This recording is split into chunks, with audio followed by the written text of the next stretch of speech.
Olá, pessoal, bem-vindos e bem-vindas. Esta é mais uma edição do nosso Café com Aspas. E hoje temos uma temática especial, com convidados também especiais. Você já conhece a Natânia. Natânia, se apresente. Eu sou a Natânia, minha formação é em História, sou historiadora, faço doutorado na Universidade Salgado de Oliveira, em Niterói, trabalho com quadrinhos e história cultural, quadrinhos, história das mulheres, enfim. Faço parte da Aspas, desde a fundação, e a gente está aqui de novo hoje, né? Olá para todos, eu sou o professor Gustavo Guedes Tanar, sou historiador, mestre em História Contemporânea pela Universidade Federal Fluminense. Gente, bom dia, boa tarde, boa noite, né? Eu sou a Mayara, sou professora de Português, Inglês e Literaturas no Instituto Federal do Rio de Janeiro de Resende. Sou mestra e doutora em literatura. E estreando com a gente hoje o nosso convidado especial, o professor Tiago Modenese. E aí, Tiago, se apresente para o pessoal. Olá, prazer estar aqui com o Gustavo, Mayara, Natânia e Amaro. Eu sou o professor Tiago Modenese, licenciado em História, mestre e doutor em Educação, pesquisador de História em Quadrinhos há um certo tempo, onde organizo, inclusive, uma coleção junto com a Amaro Braga, que é o Quadrinhos e Educação, e editor da editora Quadriculando, que publica no Brasil quadrinhos argentinos, peruanos, colombianos e venezuelanos. E a temática de hoje é bem interessante. A temática de hoje envolve todo esse material que vocês andam lendo. Agora, aonde vocês andam lendo isso? É ainda naquelas velhas páginas amareladas, em papel jornal, em papel couché, coloridas, né? Folheando e decorando nossas estantes? Ou você está usando outro suporte para estar lendo isso? Os suportes digitais. É um debate quase, né? É o eletrônico versus o impresso. Eu acho que todos nós, né? Todos nós aqui começamos, provavelmente, lendo esses quadrinhos impressos, né? Aqueles formatinhos pequenininhos, migramos para as revistas com chamado formato americano, aquelas edições que a gente encontrava nas livrarias, impressos, encadernados, com capa dura. Né? Agora, hoje em dia, boa parte desse material está digital. E aí, será que a gente está... o impacto que isso tem nessas leituras é o mesmo? Né? E como os profissionais que produzem quadrinhos estão lidando com esse novo formato? Será que ele continua? Né? São questões.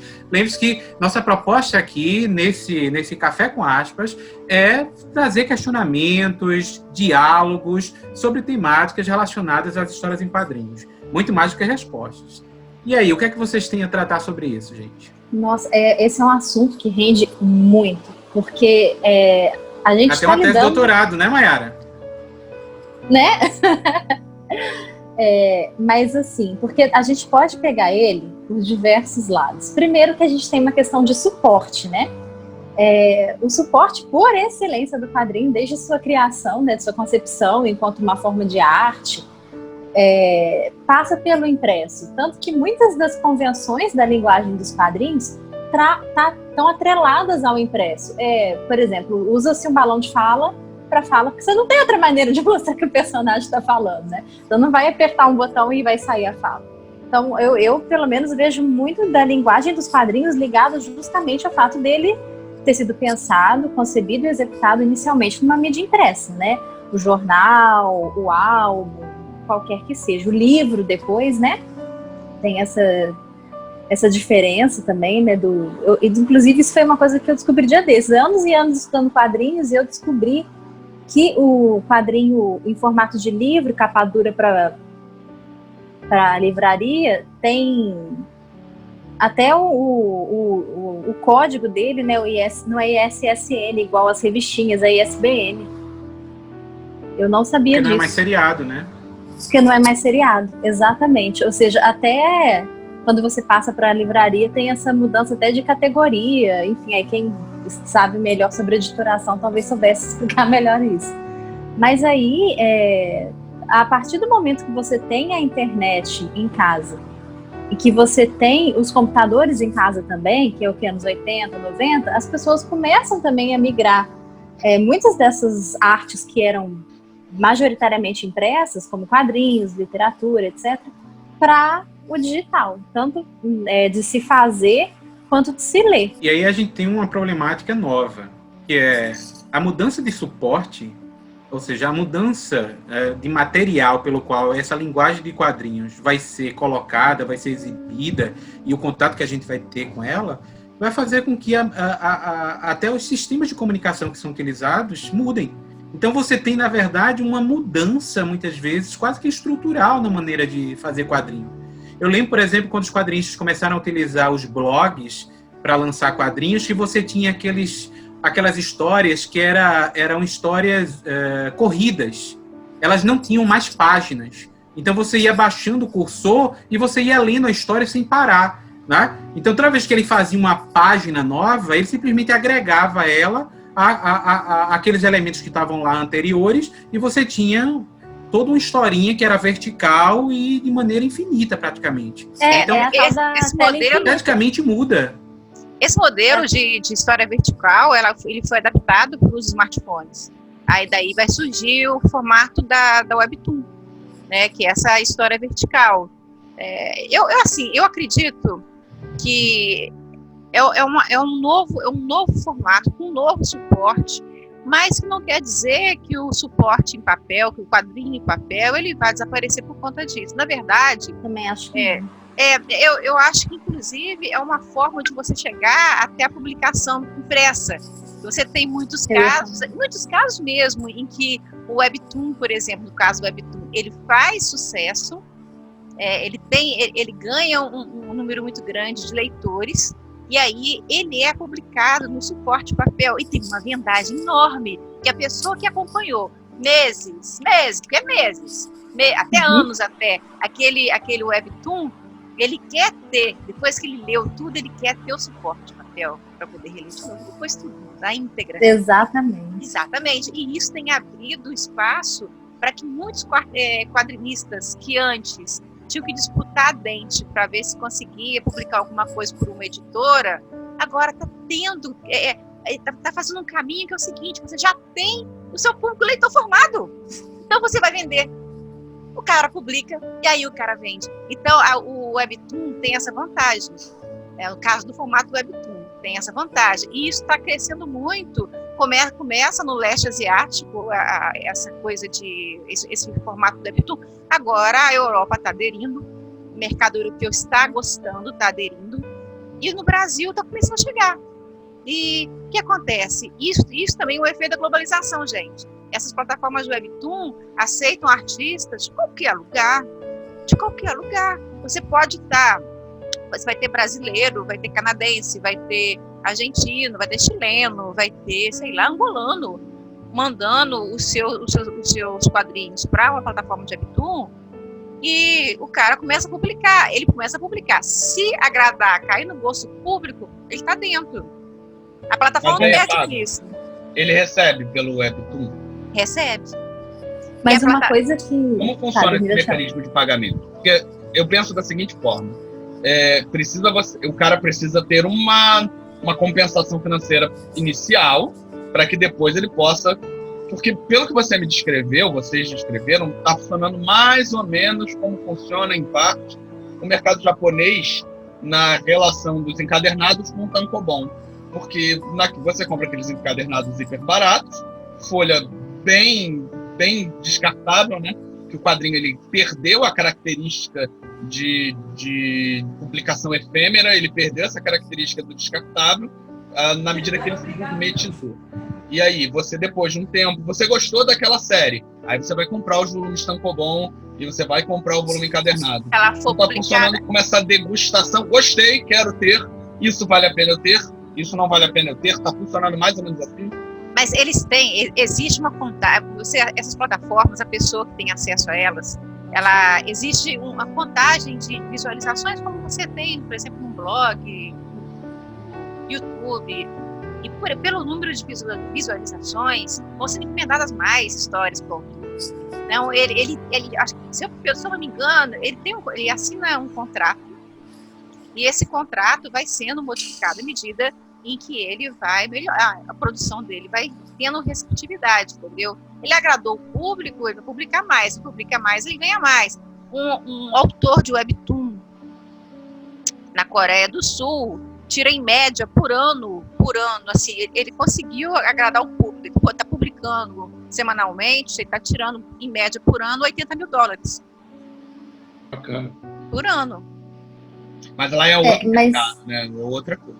Tem uma questão que eu observo, porque assim, eu acho que até o Edgar Franco que divide esses quadrinhos eletrônicos em 3 gerações, né? Porque tem realmente uma diferença também de abertura para o público, se a gente parar para pensar. Que no começo, quando se começa a ter quadrinho na mídia digital, a gente não tinha essa internet super interativa e cheia de redes sociais como a gente tem hoje. Então era uma coisa mais... Isso é coisa de 10 anos. Na verdade, isso o que vai impulsionar isso vai ser o smartphone. Vai ser o smartphone. Acho que é de 2009. Antes do smartphone, já tinha o pessoal que publicava em blog. Só que aí, a partir do momento que você tem a possibilidade de se publicar usando rede social como suporte também, você tem uma mudança na sua relação com o público, né? Porque não tem mais ali uma figura intermediando muitas vezes. E uma coisa que eu reparei, no caso do Webtoon, tem essas peculiaridades que a Natânia falou, já é mais estabelecido. E é bem transmediático também. Por quê? Porque aquilo ali se tornou praticamente uma rede de produção, uma indústria que está integrada a outras indústrias. Então, um Webtoon que faz sucesso, né, ele pode se tornar um Webtoon impresso, ele pode se tornar uma série adaptada para TV, ele pode se tornar um filme adaptado para TV. Agora tem até trilha sonora. E eles pegam sei lá, um ídolo famoso, um ator, um cantor, sei lá, que... Para fazer um live action. E faz a música tema do Webtoon. A Webtoon agora... Mas aí, uma coisa que acontece, por exemplo, com esse pessoal que publica em rede social, que nem brasileiros, eu acho que chega nessa parte do impresso, porque eles muitas vezes começam usando a rede social porque é barato. Tá ali de graça, você não precisa da editora nem nada, então você consegue publicando e tem um alto alcance, chega no público. Só que vai ser o caso da Bianca Pinheiro.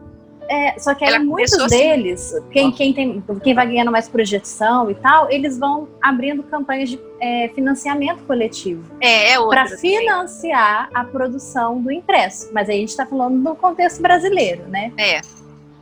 Mas você tem um processo que é de migração.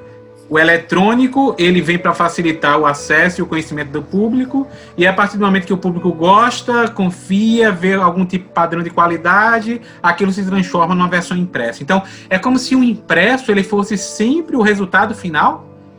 O impresso seria como se fosse um tipo de premiação para um quadrinho eletrônico que tivesse um bom rendimento, uma boa aceitação do público. Eu diria que o reconhecimento, né?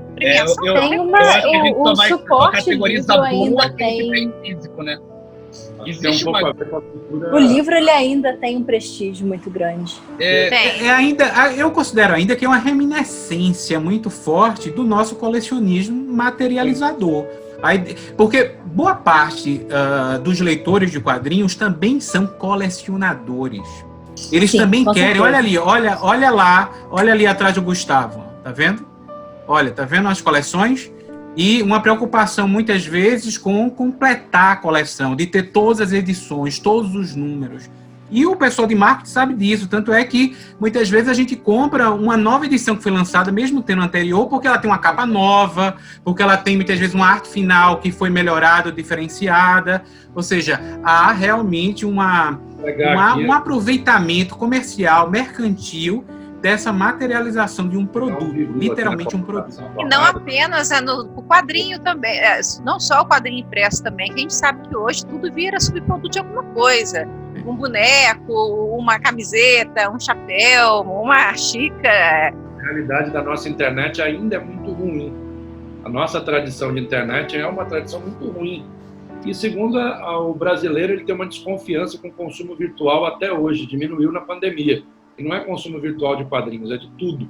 A pandemia acabou diminuindo isso em certa proporção. Mas o brasileiro ainda é daqueles que gosta de comprar fisicamente. E além de gostar de comprar fisicamente, ainda tem o problema dos nossos preços serem muito proibitivos dos serviços de correios brasileiros para compras virtuais.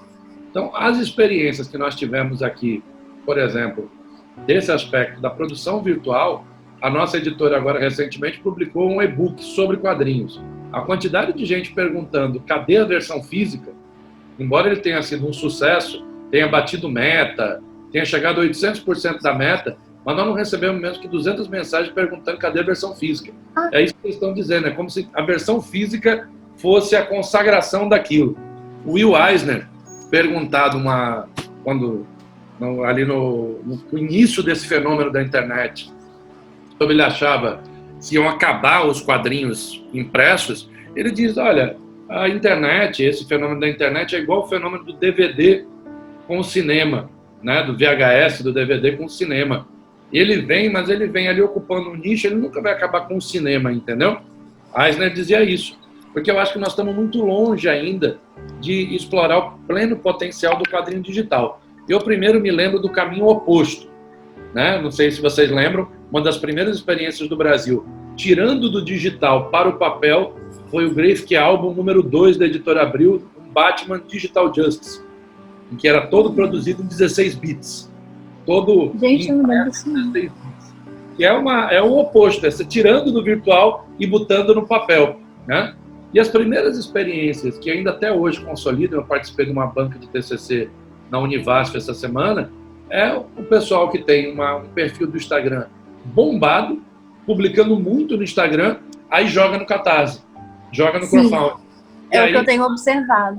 Aí é como se a materialização, que é o que dá o lucro, fosse a efetivação da produção, como se o virtual fosse o intermediário. Quem está usando agora, e é uma ousadia, é a Conrad, que está tentando publicar primeiro digitalmente, tem tido uma excelente receptividade pelo que o pessoal tem dito, mas a gente já viu experiências recentes, como a do Omelete, com o Social Comics, que não deram certo. Uhum. Eu acho que o maior erro... Não emplacou, né? Não emplacou completamente, né? Eu acho, Amaro, a gente pode falar, então, que é uma questão cultural. Não, eu acho que a internet traz uma ideia do grátis. É igual a aula virtual. Quando a gente critica a aula virtual, que a gente fala, tu não pode fazer a aula virtual igual a aula presencial. E eu acho que o quadrinho comete o mesmo erro, que é de transpor mecanicamente para outra mídia. Tanto por exemplo, que rola... Você pegar o celular para ler no Social Comics, é terrível. Você ficar lá aumentando o negócio. Mas sabe que isso é um problema antigo dessa questão da mudança do suporte? Porque a gente convenciona chamar muito os quadrinhos que estão na internet de webcomic. Só que assim, se a gente parar para ver a grosso modo, o webcomic ele é uma digitalização, uma transposição da convenção. É basicamente um scan. Quando o Armário falou lá no começo, a gente começou a ler aquele quadrinho de papel. Eu, como sou jovenzinha... Mas não, caçulinha. Você já é nativa digital, Mayara? Mais ou menos. Nativa digital? Olha pra isso. Quando eu era adolescente, eu gostava muito, gosto muito ainda de mangá, mas eu era alucinada. E era uma época em que era muito difícil conseguir mangá no Brasil. Principalmente os lançamentos. E aí, o que o fã de mangá faz? Ele lê scan. Com umas traduções horrorosas. Coisa terrível, né? Mas o fã de mangá vai procurar o scan, e o scan é de graça. Então, se chega naquilo que o Gustavo falou, para que eu vou pagar se eu vou buscar aqui e vai ter um fansub fazendo scan de graça para eu ler? E o scan, ele é uma digitalização. Literalmente, o objetivo daquilo quero ler o capítulo que saiu hoje de Naruto. Nem sei se sai Naruto mais, gente, mas é porque eu não gosto de Naruto. Vou ser cancelado. Aí eu vou procurar o capítulo do Boruto que alguém escaneou, o fansub fez aquela tradução ali e tal, e já disponibilizou no dia seguinte para eu ler. E aí é isso que o Thiago falou, você está transpondo para a tela uma coisa que não foi feita para ser na tela. Então é desconfortável essa leitura de uma coisa que é só escaneada. Eu consigo ler. Eu estou aqui com uma compilação do Denan, que foi traduzido como Conflito do Vietnã, né, que foi publicado pela Abril e nunca foi concluído em português. Aí peguei num grupo desses que a gente participa de WhatsApp, peguei ele integral. Gente, eu não consigo ler. É desconfortável. Né? Não é a mesma coisa de você pegar e ler no papel. Primeiro que a luz do computador não é igual à luz normal. Então te causa um desconforto. E segundo que ainda falta isso, falta conseguir transpor de uma maneira que não seja mecânica. Aí é que entra Sim. o debate. Fazer essa transposição não transformaria em animação? Que é o que Não tem alguns transporte. Eu não acho que não necessariamente, porque existem muitas experiências bem-sucedidas de transposição, só que aí elas são obras já concebidas dentro... Mas, por exemplo, a Não é Mayara vai me transposição, não. ajudar. Quando você prepara, você pensa a narrativa para o web direto, você não está fazendo uma transposição. É esse que tem que ser o pulo do gato. E talvez seja o pulo do gato que a Nathalie estava Também escrevendo acho. que o mercado oriental conseguiu e que o mercado Exatamente. ocidental ainda não Mas- conseguiu fazer. Mas aí que tá. Lá eles criaram um formato que foi pensado para esse suporte. Eu até abri um aqui, ó. É um formato que é pensado para suporte. Aproxima da Sim. câmera pra gente ver. Você vai deslizando, né? A própria Você vai deslizando. Toma esse Opa, formato. peraí, deslizei demais. Você vai deslizando o quadrinho. Vai A subindo, tá Disney vendo? Marvel estão Ele é publicando todo vertical. Ele foi criado para esse formato. E aqui, isso aqui também, gente, é uma estratégia também de você conquistar o leitor que não tem tempo para ler. Porque nesses países onde o neoliberalismo bombou, né, para bem ou para mal, as pessoas não têm tempo para absorver cultura. Então, você vai para tal da Snake Culture, você vai lá pegar, dar aquele conta-gota, você vai dando aos pouquinhos acesso à pessoa a uma história em quadrinho, sem precisar, ela não vai ter que comprar a revista grossa, ela vai receber por semana a atualização de cada capítulo, ela vai lendo aquilo ali em 5 minutos dentro do metrô, 5 minutos dentro do ônibus, na outra semana ela vai lá, e isso de uma forma cativa o público, é uma cultura rápida, você pode absorver, você está se divertindo, distraindo a cabeça, e isso proporciona que o autor, no futuro, possa investir, por exemplo, numa publicação impressa. Ele já conquistou... Mas aí é a mesma publicação? Aí eu acho que não sei, eu quero entender como é que funciona essa lógica de você preparar ela para aquele tipo de formato, pensando narrativamente naquele tipo de formato.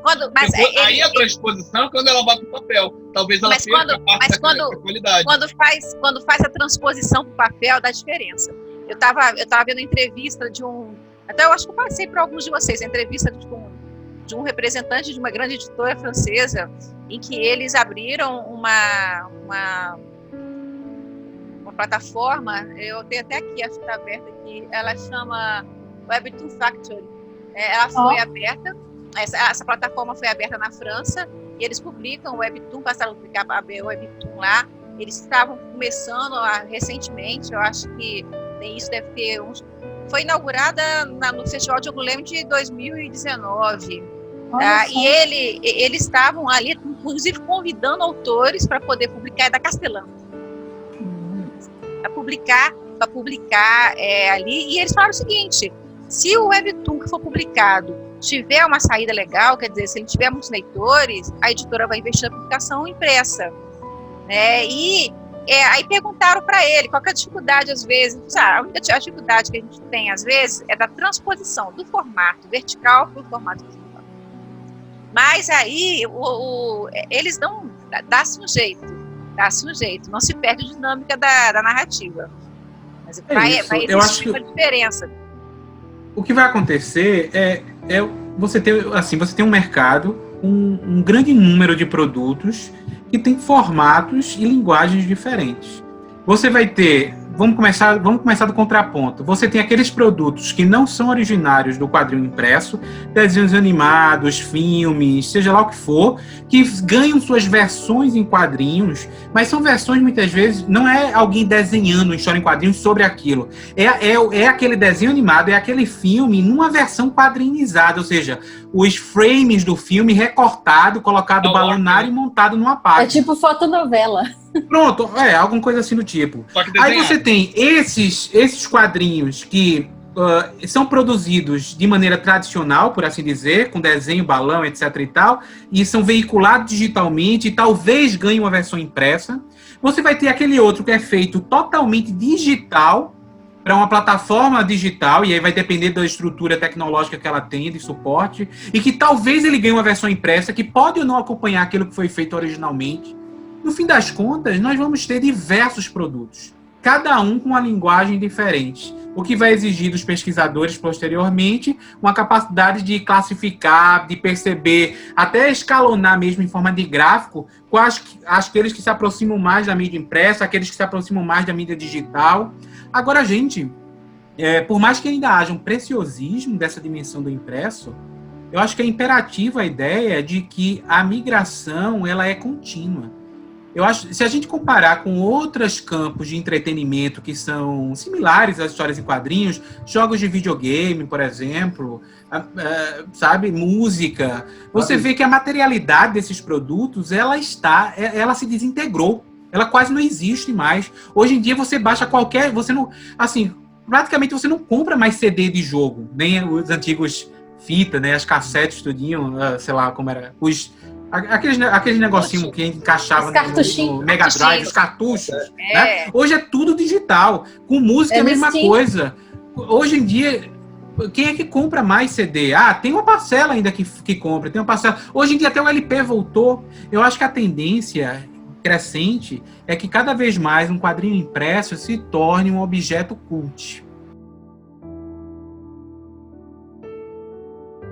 Mas a perspectiva de uma cientista da informação, de alguém que conhece o mundo, né, de acervo, é muito importante nessa hora. Né? Porque hoje, então, inclusive, eu não sei se vocês sabem, mas boa parte das bibliotecas hoje, elas não têm mais espaço físico. Elas quase não aceitam mais doação de material. Então, boa parte do acervo que elas têm é digital. A gente tá vazio. E aí? Vou contar para vocês os detalhes.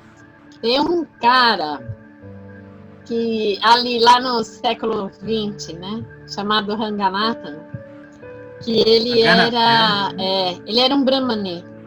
Aí ele era um matemático e ele dava aula na Universidade de Delhi. E ele ficou profundamente revoltado porque os Dalits não podiam assistir a aula de dentro da sala. Eles tinham que ou ficar na janela, ou ficar na porta, mas não podia ficar muito na passagem, assim, porque pisar na sombra de um Dalit dá azar, na cultura indiana. E ele achava isso uma boçalidade, uma coisa dessas na universidade.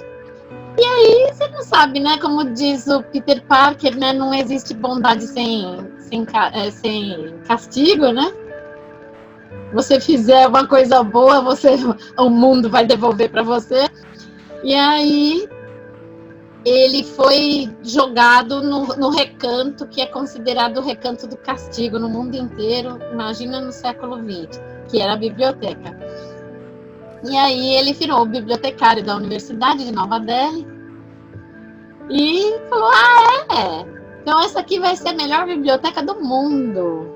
E ele transformou na melhor biblioteca universitária do mundo. Todos os princípios que o Ranganathan faz, eles são utilizados até hoje em todas as bibliotecas universitárias. E aí ele tem 5 leis. Uma das leis da biblioteconomia diz que a biblioteca é um universo em crescimento.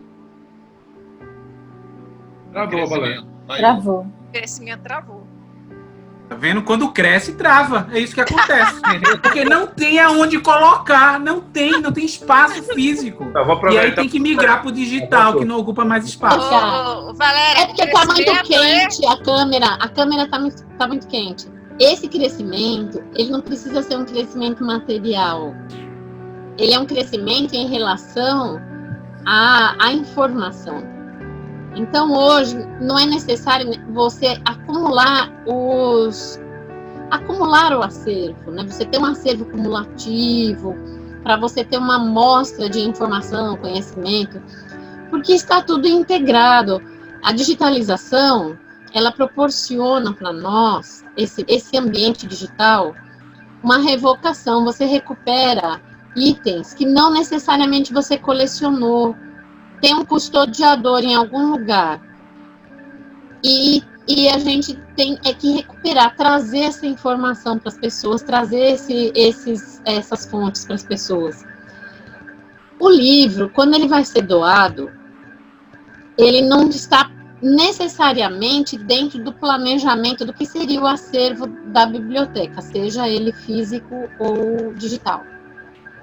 A gente tem um negócio que é o desenvolvimento da coleção.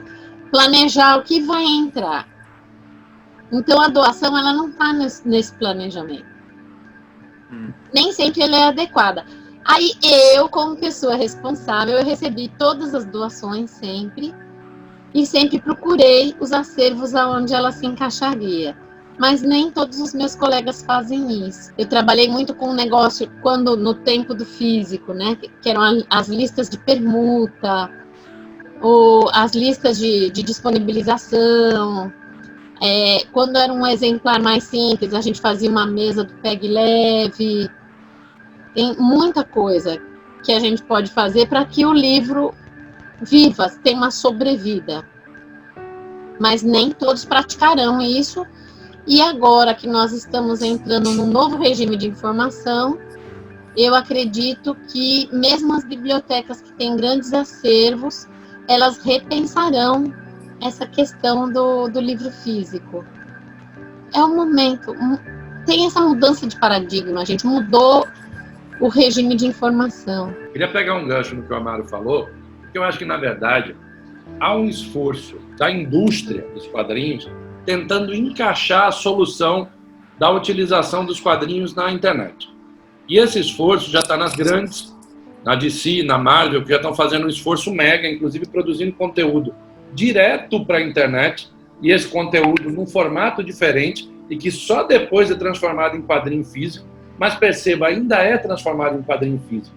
Então, a diferença para a música com CDs, né? Mesmo para o DVD, é que a materialidade dos quadrinhos, né?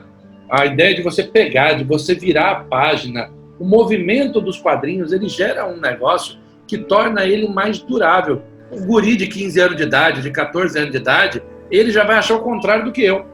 Talvez ele pegue... Mas Thiago, eu tô para te falar que não. É um preciosismo, eu acho, Thiago. Sabe por quê? Estamos numa época de uma geração que é digital. Eles nasceram digitais. Então, para eles, tudo que é digital é durável. E o que não é... Para a indústria. Eles não têm muito essa maldade de achar que o digital não é durável. Não é maldade. Eles Ele é foram capaz de criar falar, uma geração que foi criada em outra coisa. Natália, eu não tô falando maldade de ruim, Não, eu tô falando entendi, de... malícia. É, lá, eles acham que as redes sociais são para sempre, que eles não precisam ter coisas mais duráveis para guardar. Mas a gente já achou que tanta coisa era para sempre, né? Mas faz parte do crescimento, né? A ideia do quadrinho físico, ele pode passar pelo mesmo problema que passaram os jornais. Os jornais estão acabando fisicamente, mas os quadrinhos têm uma quantidade de imagem, de movimento, de captura, de arte, que o jornal não tem, e ele acaba resistindo mais. Agora, a indústria está em busca de superar o papel, isso é óbvio. O papel é caro, o papel é dispendioso, o papel vai se tornando ecologicamente equivocado. Tudo isso está posto, a indústria vai atrás. Mas no Brasil está muito longe, Natália. No Brasil está tão longe. Pega a Pipoca agora, a Pipoca e Nanquim, pegou um sucesso do quadrinho virtual e ela fez o quê? Imprimiu. O que é isso? É como quem diz assim, ó, a consagração é publicar ele no formato livre. Eu tenho essa sensação ainda. Tanto que os coreanos, o Webtoon bomba vira dorama. No Brasil, você faz um quadrinho bomba no Instagram, você faz um catarse para ficar ele impresso. E é interessante o seguinte, com essa coisa de você estar passando por várias mídias, né, essa coisa bem transmediática, estilo de Edgar, assim, o camarada, hoje você tem muitos autores de quadrinhos que estão virando ídolos pop, praticamente. O cara tem fandom, o cara tem fandom, o cara dá entrevista em horário nobre. Então, você tem a tua produção adaptada para a série do Netflix. Então, exemplo, já é distribuição global.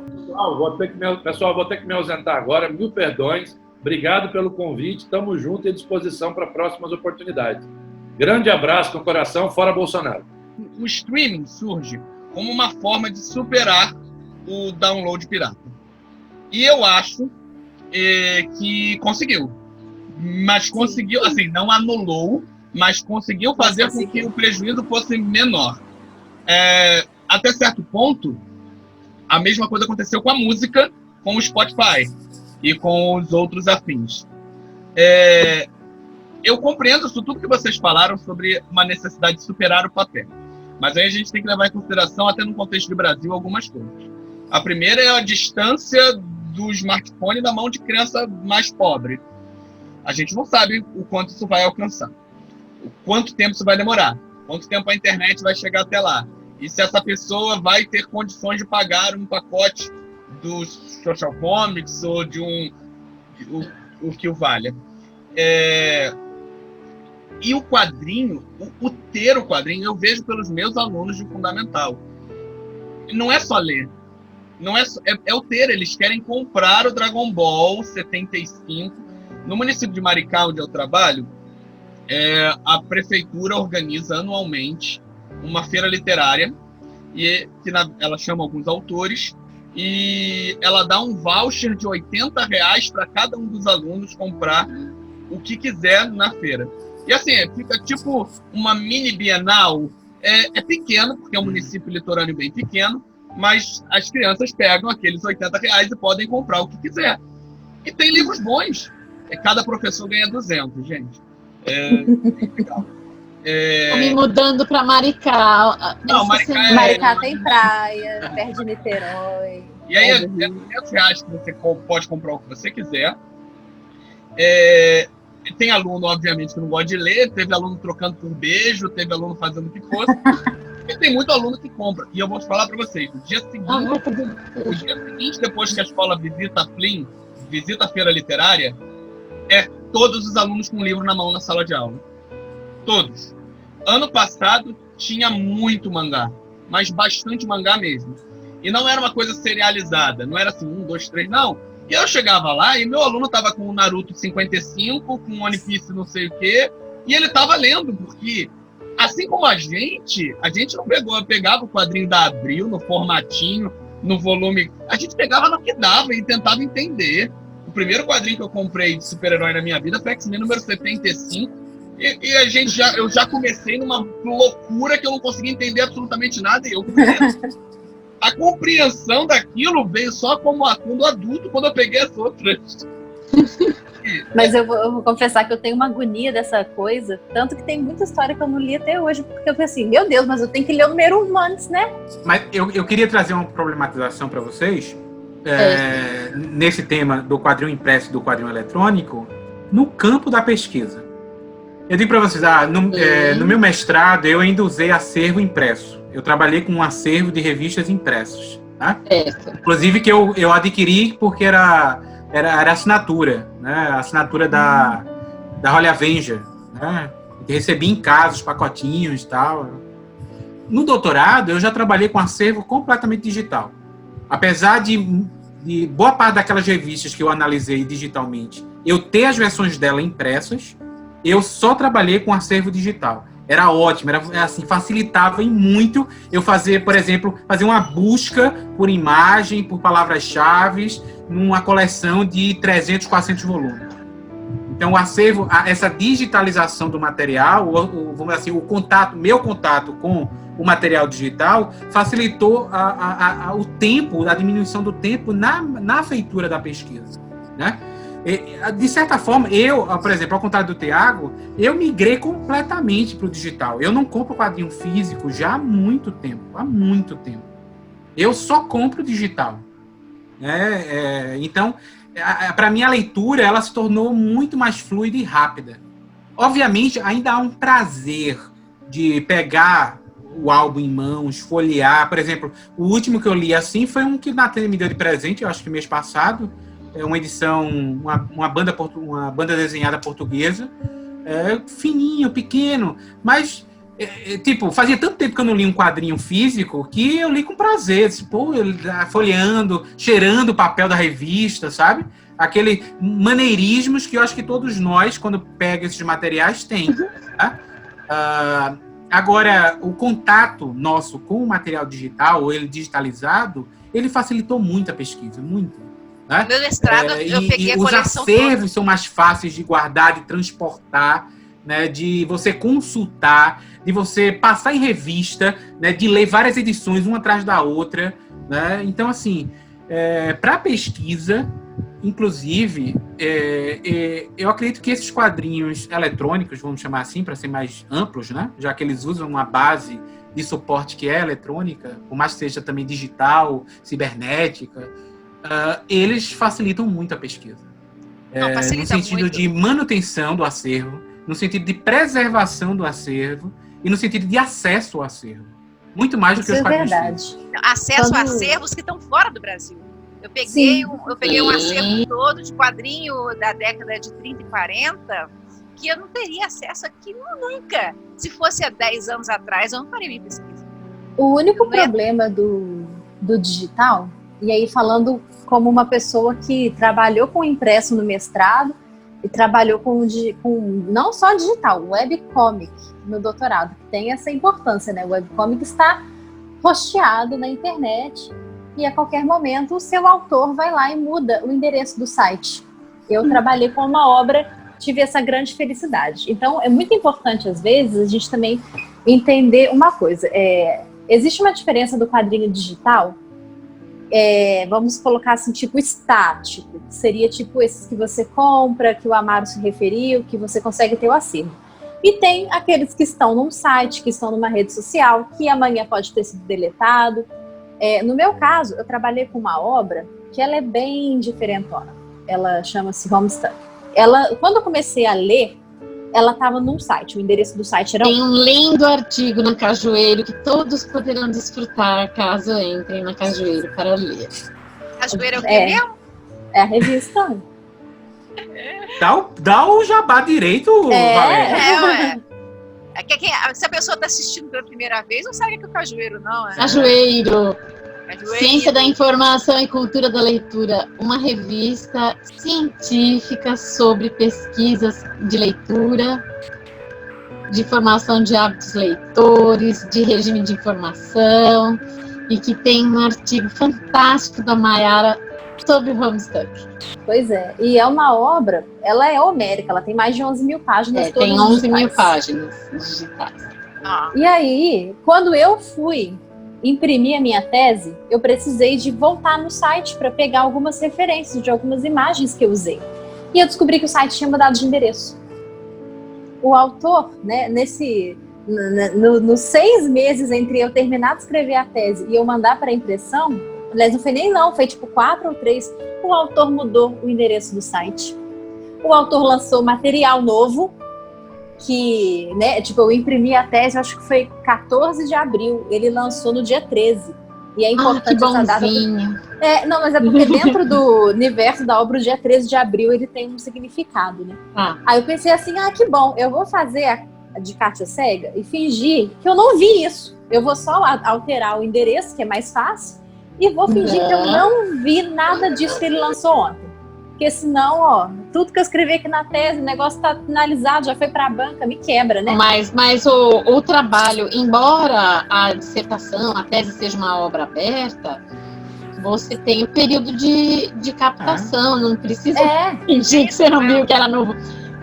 Tem uma dinâmica, a dinâmica da publicação, ela continua. Você fez o recorte.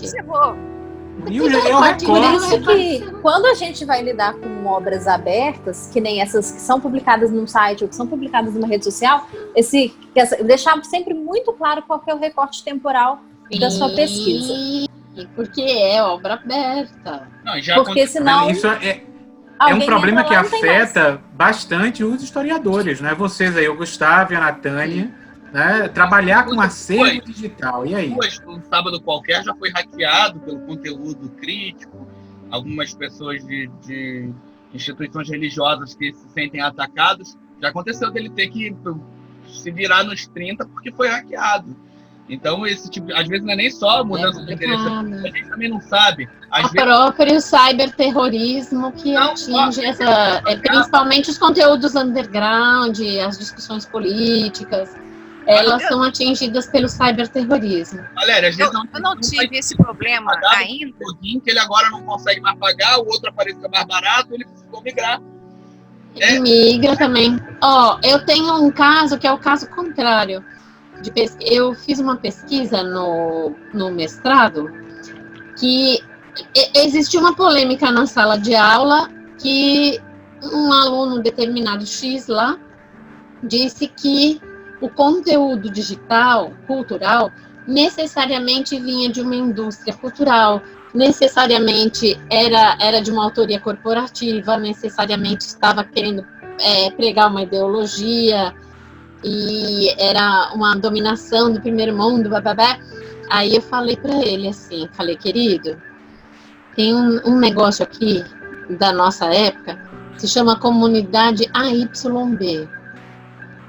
Isso aí, se você assistir qualquer desenho animado, qualquer citação aí dentro das redes sociais dessa época, de repente aparecia AYB.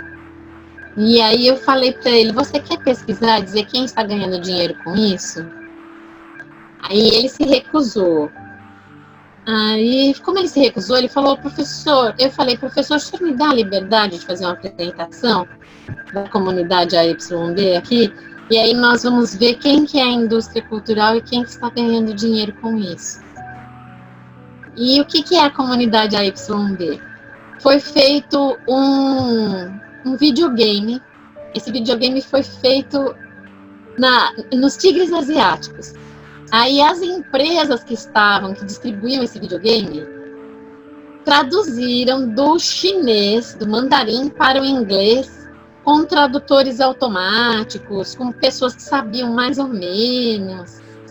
Então, os personagens, eles têm nomes que na tradução eles caíram muito mal. A fala deles é horrível.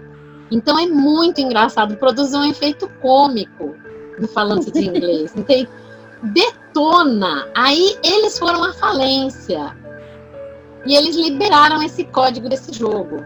Aí, essa comunidade, ela pega esse jogo e começa a fazer sátiras, paródias desse jogo. É o Mugen? É o All Your Bases Are Belong to Are belong to us. All your bases are belong to us. Gente, Move Zig for great justice. É o avô de todos os memes. Então, Move Zig for great justice. Olha que frase de efeito maravilhosa. Eu adoro isso, gente. Então, ele na verdade, essas paródias, elas têm uma aparência de comic, mas também tem montagem fotográfica, tem videoclipes. Tem um videoclipe que é em ritmo de rock techno, outro videoclipe que é em formato de reggae. É fantástico. E todas as mídias sociais têm a YB. Ninguém ganhou um centavo com isso. Tem um trabalho cultural enorme. Toda vez que a gente vai consultar, mudou de site. Porque todo site que entra o AYB em top. E como não tem ideal de lucro, você não adianta você pôr anúncio ali. E vai entupindo. E eles não têm dinheiro para manter. Então eles vão migrando. A minha dificuldade de pesquisa foi acessar, porque toda vez que eu acessava, o endereço tinha mudado. Então, a questão essa produção cultural underground, e que não visa lucro, e que está falando de cultura, está falando às vezes de humor, de cultura, não tem um viés claramente político, está satirizando, trabalhando com o humor do cotidiano, ela tem uma itinerância. E eu acho que foi isso que a Maiara sentiu no trabalho dela.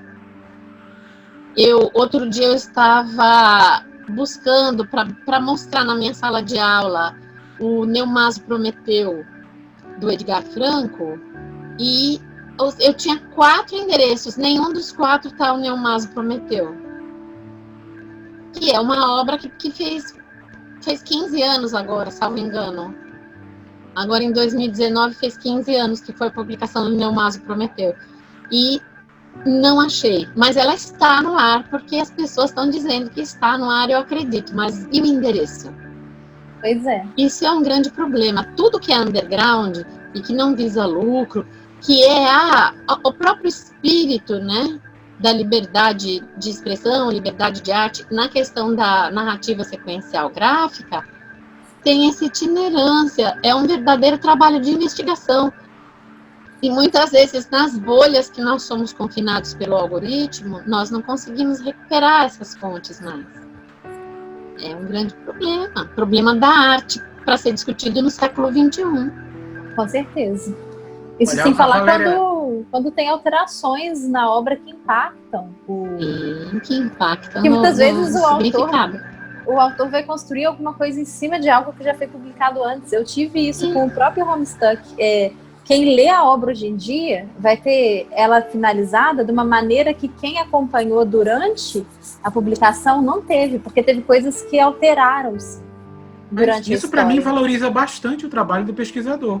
Sim. Da pesquisadora. Para né? gente que pesquisa é maravilhoso. O processo você de vai criação acompanhando essas mudanças do processo criativo.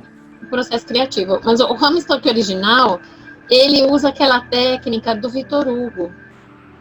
O Victor Hugo fazia no jornal. O Victor Hugo publicava e depois lia as cartas na seção de cartas do jornal. E com aquilo ele construía a continuidade da novela dele. Sim. E vocês sabem que isso é bem característico também dos quadrinhos, né? Sim. Os quadrinhos, mangás isso acontece, nos quadrinhos de super-herói da Marvel isso acontece. É a né? sessão da carta O do público leitor, influencia a a trajetória das revistas. Agora, eu acho que isso era um assunto Você vê que arte viva. Olha aí. Que arte viva. Boa. Já Leitores temos e a pauta autores. de um O próximo Café com Aspas. Um último ponto para a gente caminhar para o encerramento. A Valéria trouxe uma questão que eu acho que vale a pena a gente problematizar. Já foi tratada aqui, inclusive. Essa ideia de que o quadrinho eletrônico ele dá ou ele permite uma maior liberdade dos artistas criadores. Porque como eles cancelam, eles pulam a figura dos editores mediadores, eles conseguem fazer um produto que é muito mais aquilo que eles pensaram, idealizaram, dentro dos seus imaginários, dentro das suas criações, até o público. O público tem acesso a um material que é muito mais original, que não passa por, vamos dizer assim, modismos editoriais, talvez, perfis editoriais, que muitas vezes engessam a produção. Eu diria, inclusive, Amaro, que o autor do quadrinho underground que está se expressando nas mídias digitais, ele não está pensando no produto, no bem cultural, no produto da cultura. Ele está pensando na expressão. Ele está concentrado, está com o olhar fixado em outro ponto. Ele quer falar algo para um público e esse público vai encontrar isso. Essa Mas isso não é uma faca de dois gumes? Oi, desculpa. Repete, Gustavo, ficou apagado. Eu entendo a liberdade, principalmente do underground em geral, mas eu acho que isso também pode incorrer numa faca de dois gumes, no sentido de que o trabalho do editor tem sua função também, e quando a gente retira o trabalho do editor, você também vai ter uma perda de qualidade em diversas outras etapas. Então você tem que necessariamente ter uma mediação nesse processo. A editoração é importante até para conduzir a narrativa, muitas vezes. Olha, e Gustavo, também pensando no caso da própria recepção, desse contexto em que o artista acaba virando seu próprio relações públicas, muitas vezes ele não sabe lidar com escândalos. Teve casos que eu já vi de artistas estarem envolvidos em polêmicas, em questões de preconceito. O artista foi preconceituoso e isso veio à tona. E por não haver relações públicas ali para fazer aquele trabalho de imagem, ou um editor, né, para chamar ele ali no canto e falar, ó, baixa a bolinha. A pessoa queimou todo o filme que ela tinha e teve que tirar a sua conta de redes sociais. Eu já vi isso acontecer. E morreu há prós e contras desse processo. Veja bem, o que eu tenho a dizer a respeito da editoração? Porque na ciência da informação a gente se preocupa com a editoração do ponto de vista de que uma obra que passa pelas mãos de um editor, ela adquire certas características que aumentam a possibilidade de ela ser efetivamente conhecida, lida, apropriada, colecionada, não necessariamente por causa do dinheiro, por causa da editoração. Eu tenho um caso aqui, até eu não sei se eu olhar para trás eu vejo ou não, eu vou tentar achar. Um aluno maravilhoso que eu tenho, e ele fez uma obra em quadrinhos, linda, maravilhosa, e a obra não tem identificação nenhuma na capa, não tem página de rosto. Quando eu recebi, alguém me doou essa obra. E aí eu falei que interessante o design, né? O que é isso? É uma boneca? Cadê os dados de publicação? Não, o autor quis fazer isso como conceitual. Aí este carinha foi estudar comigo. O sabão que ele levou na frente da sala inteira foi o que ele recebeu como retorno pela obra dele. Porque foi a gráfica da universidade, recursos públicos, tudo. Aí ele publica um quadrinho sem nenhum elemento identificador. Ele falou, é meu processo criativo. Eu falei, sim, o que é isso aqui que você fez? Mas é isso, que olha, é veja. isso? Eu entendo não que tem um editor, o editor chega e fala, Tudo meu bem, filho, pode ter o questões. formato que você adquiriu é esse aqui, ó. Esse tem Mas que pode ter nome. questões que causem prejuízo, no sentido Isso de foi identificação. A gente sabe, por exemplo, muito do quadrinho independente tem isso. Eles não colocam mês, ano, data que foi lançado. Às vezes não coloca nem o nome das pessoas que participaram do processo. Não, mas a gente tem que, você não a gente tem que você ir tem uma atrás. obra sem Mas, nome. Mesmo Sem assim, nome, com desenho na capa, sem nome. para mim, isso aí é ótimo para a empregabilidade do pesquisador e da pesquisadora que se interessa por quadrinhos. Porque é a pessoa que vai ficar responsável em resgatar essas informações para o público.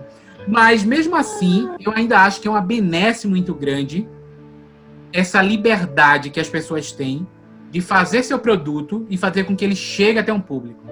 Principalmente para fugir desses engessamentos, sabe? Dessas padronizações que muitas vezes mataram processos criativos. Por exemplo, é o experimentalismo, hoje, né? você vê... É isso! Você vê um quadrinho tão original como o do Edgar, o Edgar Franco, com uns balonários completamente diferentes. Não em sabe? qualquer lugar, né? Não em qualquer lugar. Por quê? Porque ele fugiu desse ambiente editorial que ia dizer, olha, né, mas o quadrinho não pode ser assim, o título não pode ficar aqui, o título você tem que colocar aqui em cima, o não sei o que tem que ficar aqui embaixo. E ele, não, vou fazer do meu jeito. E esse meu jeito cria uma assinatura estética, que hoje é uma classe, quase um subgênero de produção de quadrinho. Então, assim, eu acho muito benéfico que os artistas tenham essa liberdade. Que eles possam criar, inovar e até fazer coisas diferentes, por mais que a gente disse, ó, por mais que num princípio de ciência da informação, diga lá, olhe, coloque a data aqui, coloque o título acolá, né? Diga quem desenhou, quem escreveu. São quase que elementos obrigatórios para poder identificar o material. Tudo bem. Deixa eu falar uma experiência minha, Amaro. Amaro, eu tive uma turma de surdos, né? Para falar sobre leitura, filosofia. E aí, o que eu trouxe para falar do Platão? Eu peguei aquela HQ do Piteco, que é o mito da caverna de Platão, e peguei o mito da caverna de Platão, que é o Edgar e o Jean Danton. E reproduzi, né? Porque infelizmente tudo se reproduz, né? Na universidade, reproduzi, e os surdos fizeram a leitura. Então, o Piteco, ele é fantástica aquela história. Maurício arrasou ali, né? Porque ali era o Maurício, não era ainda o Maurício Estúdio. O quê? O Maurício, não, tinha a ajudazinha do Caçaro lá. Há controvérsia. Há controvérsia. A ajudazinha do Caçaro. E mas os amiguinhos. Sigamos. Agora, chega ao ponto, Valéria. Né? Aí tem o Piteco, que é o mainstream. Mas perfeito, uma argumentação perfeita, um final surpreendente, até uma pegada política ali muito interessante. E tem o do Edgar e do Jean Danton, foi publicado pela Marca de Fantasia, dentro de uma coletânea lá, que ele é meio obscuro, mas ele trata de uma forma mais adulta, daquela questão do sofrimento humano e tal. Então, eles ficaram... Porque a gente, a partir desta mesma história, eles leram uma reprodução lá do mito, né, da caverna, do texto traduzido do grego, que também não é original, né, porque tradução é traição, né, já mudou alguma coisa, e leram os dois quadrinhos para ter aquele entendimento. A gente fez o debate. Mas eles ficaram assim... o que eles gostaram do quadrinho underground foi que a aproximação entre o modo de produção e a mão. Você vê a mão, né? O desenho, a mão aparecendo ali. Você vê como foi produzido. Agora, o Piteco, ele é arte finalizado. Eu entrei, teve um conceito a mais nessa aula, que foi o conceito de arte final. Aqui, ó, o mainstream, ele tem uma diferença vital do underground. É a arte final, é a pegada comercial, é o standard, né? A padronização, que o outro não tem. Que ele não se preocupou, eles não se preocuparam com as vinhetas, no caso do Mito da Caverna, o Edgar e o Jean. Eles fizeram uma coisa fluida. E o outro tem a preocupação das vinhetas, a diagramação na página, a arte finalização, tal. São duas pegadas completamente diferentes. O tema é o mesmo, são duas HQs memoráveis. É tudo maravilhoso, mas um está voltado para um modo de apropriação, de distribuição, e o outro está apropriado para outro modo. Isso que eu acho interessante, porque na internet, esses acervos digitais, eles se articulam dessas duas formas. Você quer um negócio mais underground que o Will tirando? Você vê que a gente já entrou em outra temática, que é um quadrinho independente e um quadrinho comercial mainstream. Né? Ele é comercial e ele é independente.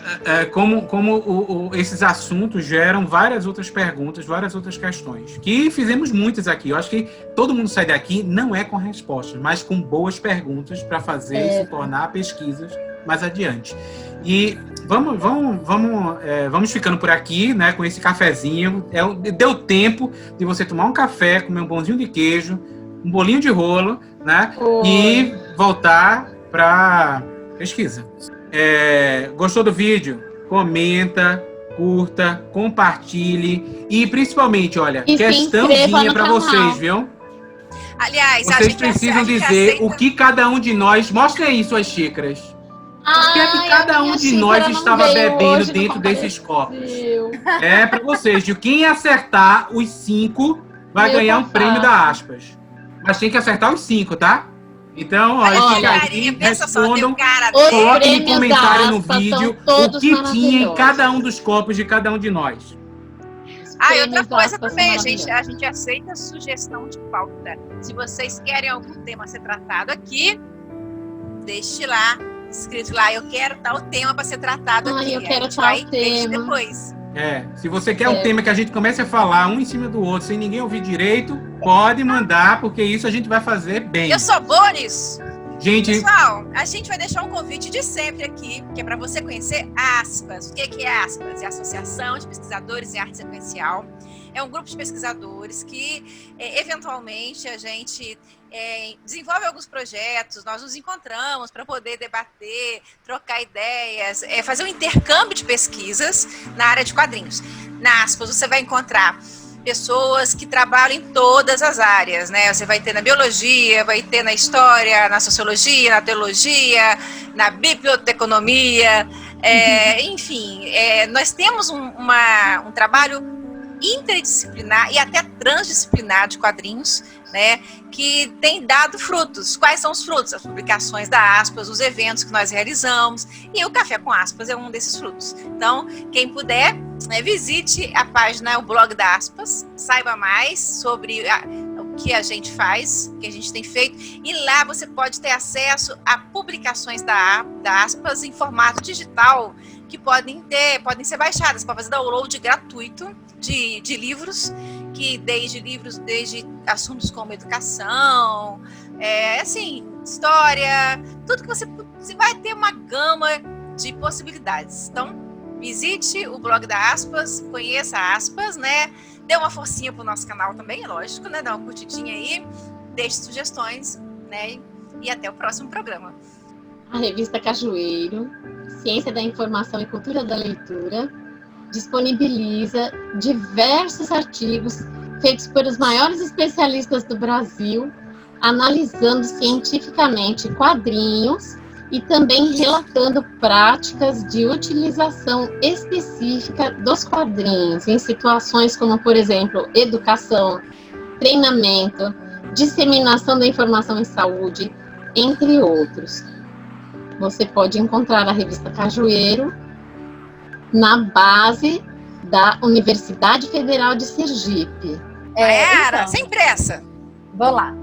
Então, gente, meu convite é o mesmo da semana passada, da vez passada, né? Convidar vocês a conhecer os perfis dos projetos que a gente tem sobre histórias em quadrinhos lá no IFRJ Resende. Um é o @gibiteca.cres, que é um projeto de extensão em que nós estamos construindo um acervo de quadrinhos físicos. E o outro é o @instacomics.ifrj, que é um perfil de um projeto de pesquisa sobre quadrinhos digitais, que também acontece lá. É isso. Venha para a Iniciativa Aspas.